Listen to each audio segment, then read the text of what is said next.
Welcome back to Doubling Down on Trust the Profits. My name is Colin Sheehan. A very happy Thanksgiving to all of you and your families. I'm so thankful for, first of all, my two boys and my wife. They are, of course, hold it all together. And of course, thank you for all of you, all the fans who have welcomed me into your homes, onto your phones, however you're watching or listening. Please put in the comments what you are thankful for. Please hit that like and subscribe button. It does so much for the channel and for myself.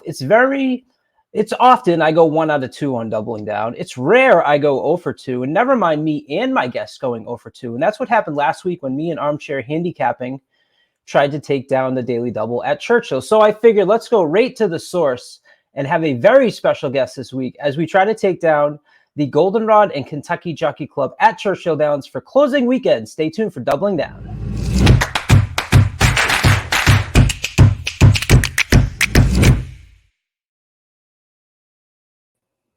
That's right, everybody. A very special guest this weekend, Kaitlin Free. How are we doing? Good. How are you doing, Colin? I'm doing so good. Thank you so much for doing this. First of all, it's Thanksgiving, so let's let all our viewers know. What are you thankful for this year? I'm thankful for family. I think family would have to be number one for me. My mom, some people know over the past few years, she's had some health challenges. She's had cancer a couple of different times, but she has been in remission for the past couple of years. So we've started a new tradition of my family coming down to Churchill, and they go and they sit in the turf club and they have the buffet and they come and watch me work. And we have a couple of days at the track that we get to spend together. And that's kind of been our new Thanksgiving tradition the past few years. So I'm very thankful for family. I'm thankful for this sport and just everything that God has to offer. That's so awesome. You get to spend that time around a sport that if we have that passion, we all understand that greatly, and how you can certainly develop that love for the sport through family, right, as I did with my father. And that's something that becomes generational, which is why we love doing this. And I love having you on the show. So we're going to try to take down a daily double for this Saturday. Is the daily double a bet that you personally will use and bet a lot? It is. It is something that I use and bet a lot. I do it a lot on bigger stakes days. I feel like it's more challenging to kind of do those daily doubles if you don't have a really, really strong opinion, obviously. So I feel like if I did it with like 2 maiden races or something, it wouldn't work out maybe as well as I would have wanted to do.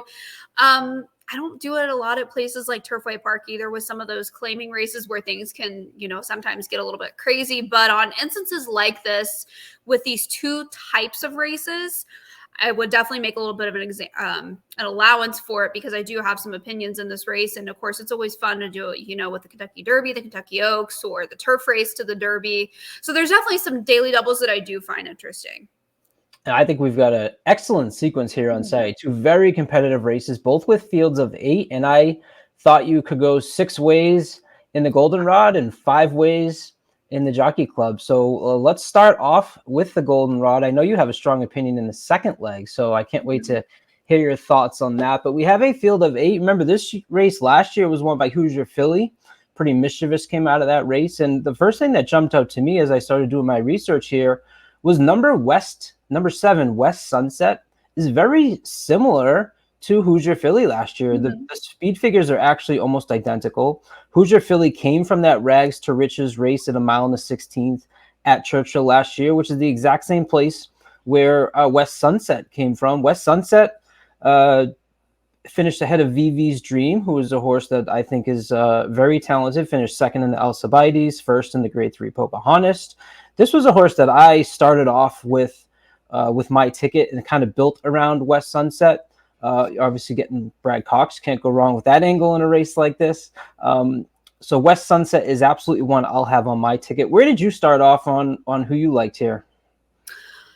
This race is a little bit tough for me, because probably the way I would play it, and I know I gave you something a little bit different. I think because of my opinion in the next leg, I think that horse will be a heavy favorite that I really do like in the next leg. I think if you're really wanting to make money here, you have to try to beat the 8 Torpedo Anna.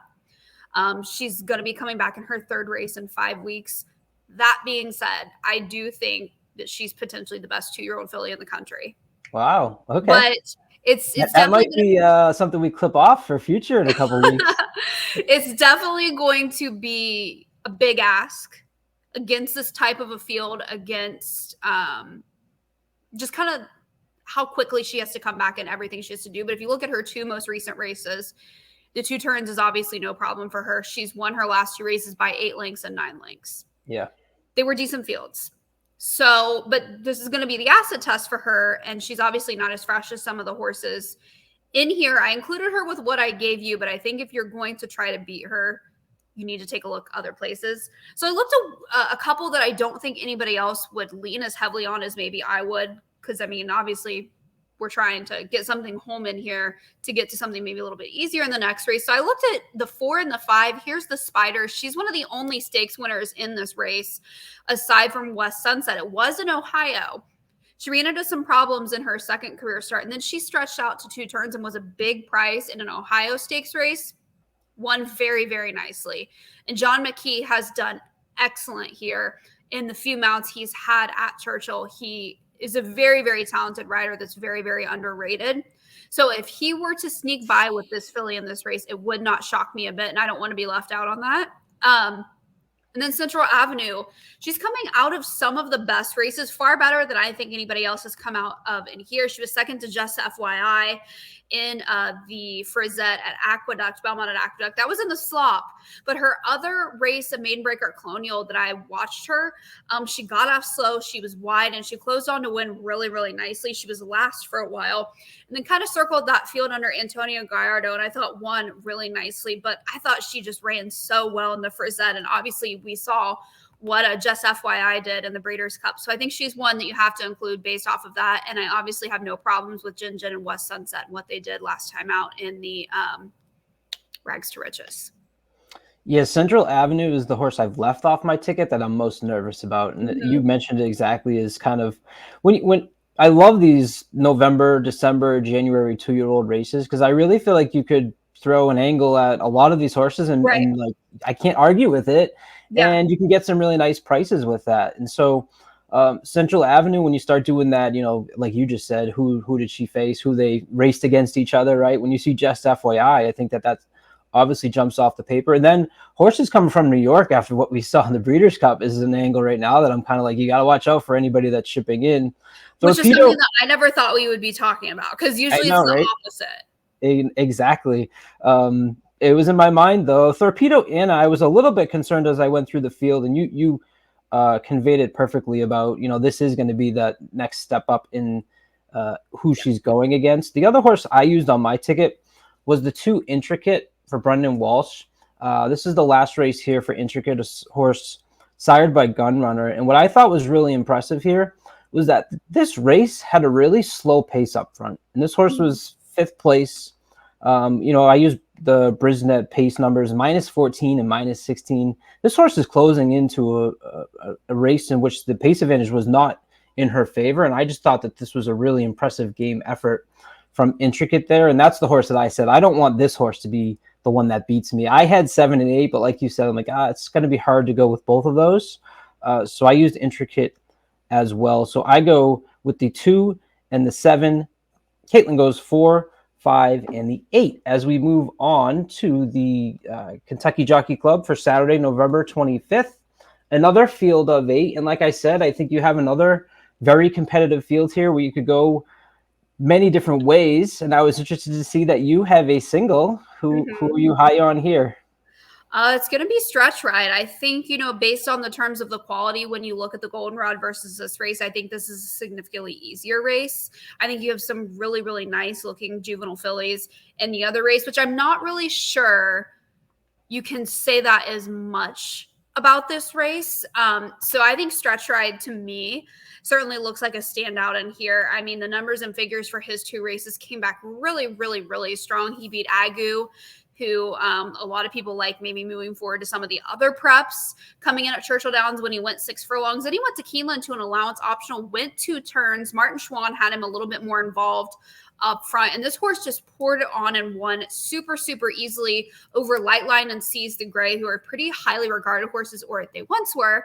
And then the Dale Rumensbarn has done pretty well here at Churchill, and I've been extremely impressed with the way Schwann has rode since he's gotten back here to America. He looks completely different, I think, from the first time that he came here. I think he's absolutely here to stay, and 30% coming in off of a last out win at this point in the year for the Dale Rumensbarn. So I think this horse is going to be really hard to beat. Yeah, I'm not leaving Stretch Ride off my ticket either. And actually, interesting, Agu is entered in race 9 Yeah, in Churchill on Saturday. So to that point, you're going to get a little hint before you go into this daily double right. of how does Agu perform, and maybe makes it even more flattering for a horse such as Stretch Ride. I'm always very favorable to horses that have had success over the Churchill dirt at this Mhm. point. So Stretch Ride passes that test. I did use Risk It, another horse side by Gunrunner. Maybe we'll get this Gunrunner double home. Similar to what you said about Seize the Gray, who I am keen on. This horse beat Liberal Arts, who ended up being your Street Sense winner in the last race. Risk It was just behind West Saratoga in that Iroquois. The sibling has had success at a sprint instead of the distance, so the distance may be a little bit of an extra here, might be a little bit of a concern. But 6 and the 7 were two that I was absolutely interested in. And number 2, Honor Marie, was the other horse that I decided to use. From a pace scenario, I think this will be the Mhm. horse that's closing. I think that two-back, that race was on September 29th, was absolutely a key race. You had a horse Yeah. come back in first, a horse come back in second, and you had two horses finish third next time out. I think that was impressive. And also, Honor Marie in her 2 performances got the 9 post position. And I think for kind of a young horse, going 6 wide and winning is something that you want to take note of. Mhm. The speed figures have increased, so I always say let them keep increasing until they don't. And maybe if you get another increase here, I think Honor Marie is certainly one that you could make a case for. The 2-year-olds have had success out of the Dam Marie, and Honor Marie's also has a first and second, both here at Churchill Downs. So Honor Marie was one that I do not want to leave off my ticket. I know you singled Stretch Ride. Was there anyone else that you were, torn on? Awesome Road is a horse that I think is interesting, who kind of reminds me of Fierceness, right? Fierceness had that huge debut up at Saratoga and then struggled, right? And then people see that struggle and they immediately cross them out, and then boom, they come back and win something huge. I'm almost wondering if this is a spot where Awesome Road has a situation like that, where disappointed last in the futurity and maybe comes back at a nice race. I would probably say Honor Marie and Reelman Violin, honestly. Honor Mm-hmm. Marie, for all the reasons you mentioned, not only was he drawn wide, he was wide in Yeah. every race that he's ran so far. So I think drawing a little bit more of a cozy spot and maybe being able to save a little bit more ground could really, really help him. And he looks like a horse that will legitimately stretch out to 2 turns just fine. And I've been really impressed with both rides that Rafael Bejarano put on him. I mean, I was stunned by the main special weight win because I gave that horse no look because the Whit Beckman barn so often does not win on debut. So this horse is obviously talented and has a lot of precocity. And Real Man Violin, it took him a little while to break his maiden, but he was wide. He didn't break well. He got bumped around in a lot of his races, and he's came out of some nice different types of races. The main special weight he was in, two back, was on the terrific Keeneland Frontline Warriors, a nice horse, Edgartown, and both Reelman Violin came out of that race to run well. So I think him continuing to stretch out, I do like both of his efforts. One was around 2 turns here at Churchill. He ran well behind Northern Flame, who I think is a nice horse. And then he won in the slot going a mile. So I think him stretching out and his numbers also are ones that keep increasing. I think the more he stretches out, the better he's going to be. He's had a bit of a busy season, but the Kenny McPeak barn this time of the year with 2-year-olds is almost just too good to ignore. And I think this horse is going to be a really big price. So he would be one that I would maybe, if I wanted to add another 1 or 2, what I would think of.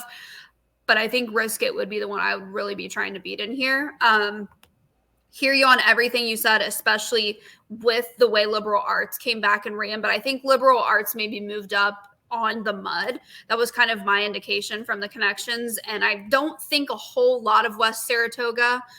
So I really thought it was interesting that this horse got beat in the Iroquois because he was actually a pretty heavy favorite in there. I mean, it was kind of a little bit of a fall apart race overall, but I'm just not overall sold on how talented this horse really is. Any interest in the horse for Todd Pletcher, Nomos, going turf to dirt? Not really. Want to see one, right? Like that's kind of what was my approach was. Yeah, and I guess I don't know. Todd doesn't run a lot of his 2-year-olds here. He Yep. starts really running them a lot next year. So I'm thinking if this horse is really that good, why is he not up there with Todd running in those preps instead? Great point. And why is he not entered in any of the turf races? Exactly. Real Men Violin was another one that I was interested in as well. I downgraded this horse a little bit based on that last victory, only because I felt like that Real Men Violin definitely had a experience advantage over that field. A lot of those horses hadn't raced a lot, and I wonder if that number definitely came back strong and definitely puts this horse right in the running. At a huge price, I would almost absolutely be interested in using Real Men Violin, because I think you could get something there as well. So there's our tickets. Kaitlin, what I always like to tell our viewers is you can never get mad at me for giving out a $6 ticket and you giving out a $3 ticket, right? It's not like we're putting out these $120 pick fives. So if we cost you a coffee, then so be it. And I think that's why the viewers continue to come back. Kaitlin goes a little bit, we can't both win. I love it when we can both win. We don't have that angle this week, but Caitlin's we had a little bit of a different opinion in the first leg. That's okay. I think hopefully one of us survives the first leg, because that always makes it a lot funner on Saturday in the evening when we're watching, and we'll tweet back and forth at each other. And you have a great closing weekend with your family. I'm so thankful that you have come on doubling down. Kaitlin goes 4-5-8, singling the 6 for a cost you $3. And I'm going to go 2-7 with the 2-6-7. That'll cost you $6 for the daily double on Saturday, November 25th. Also, don't forget that both of these races are for points for the Kentucky Oaks and Kentucky Derby. So these names we're already starting for someone like me. You start putting the names in and figuring who's where. I didn't mention, which I wanted to, is that Awesome Road in that debut, second place finisher was Stronghold, who just finished in second behind a big debut from Nisos out of Del Mar. So you start playing that game of, oh, this horse raced against that one, and this was a big debut. Thanks so much for doing this. And until next time, we'll see you at Turfway Park. We know you'll enjoy it out there in the cold. Stay warm. And until next time, my name is Colin Sheehan. This is Trust the Profits. Please hit subscribe.